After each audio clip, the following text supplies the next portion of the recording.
अनंत कोटी ब्रह्मांड नायक राजाधिराज सच्चिदानंद सद्गुरु श्री ब्रह्मचैतन्य महाराज की जय.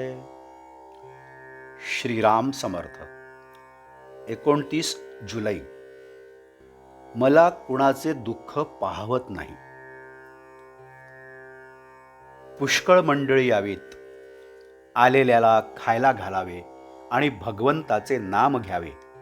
या 3 गोष्टी मला फार आवडतात.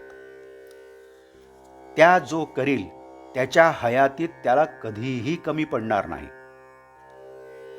जो माझ्या स्मरणात प्रपंच करतो त्याच्या प्रपंचात मी आहे.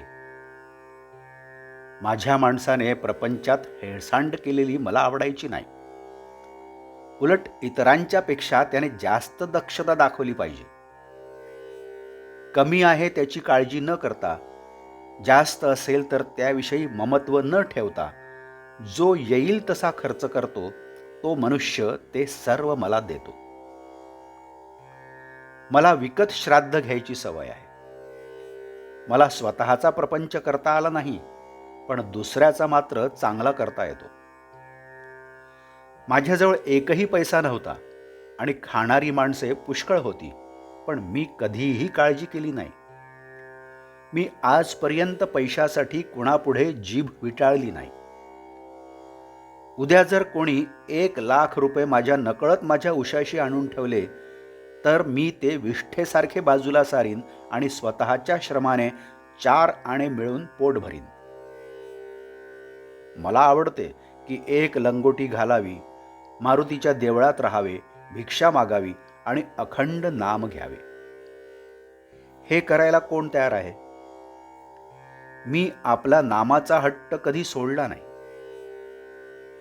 मी जरी जास्त गरिबांचाच आहे तरी मला प्रपंचात कधी दैन्यपणा आवडत नाही.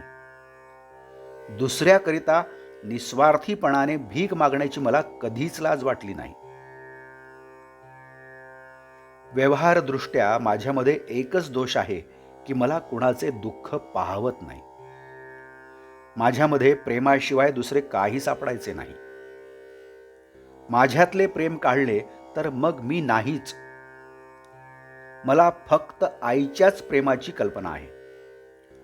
माझ्याकडे येणाऱ्या माणसाला माहेरी आल्याप्रमाणे वाटले पाहिजे.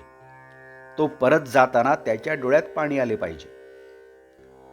दुसऱ्याला आपला आधार वाटला पाहिजे. मी असून काहीच होत नाही. ज्या गोष्टी घडायच्या त्या घडतच असतात, पण आपण असण्यात एक आधार आहे असे इतरांना वाटावे. माझे आता किती दिवस आहेत कोणास ठाऊक. मी पुढे असो वा नसो, जे मी सुरुवातीला सांगितले तेच मी शेवटीही सांगतो. तुम्ही कसेही असा, पण भगवंताच्या नामाला सोडू नका. रामरायाने तुम्हा सर्वांवर कृपा करावी ही माझी त्याला प्रार्थना आहे. तुम्ही माझ्यासाठी इतक्या आपलेपणाने कष्ट करता याची जाणीव मला आहे. या कष्टांचा मोबदला रामरायास तुम्हाला देईल. तुम्ही सर्वजण आनंदात राहा हा माझा तुम्हा सर्वांना आशीर्वाद आहे. आजचे बोधवाक्य. माझा असा अनुभव आहे की जो मनुष्य आपले आहे ते रामाला देतो त्याला राम पुरवतो. जानकी जीवन स्मरण जय जय राम. नमस्कार. आपण या चॅनलला अजूनही सबस्क्राईब केलं नसेल तर कृपया सबस्क्राईब करावं. या चॅनलला सबस्क्राईब करा, लाईक करा, शेअर करा, कॉमेंट्स द्या आणि बेल आयकन दाबायला मात्र विसरू नका. धन्यवाद.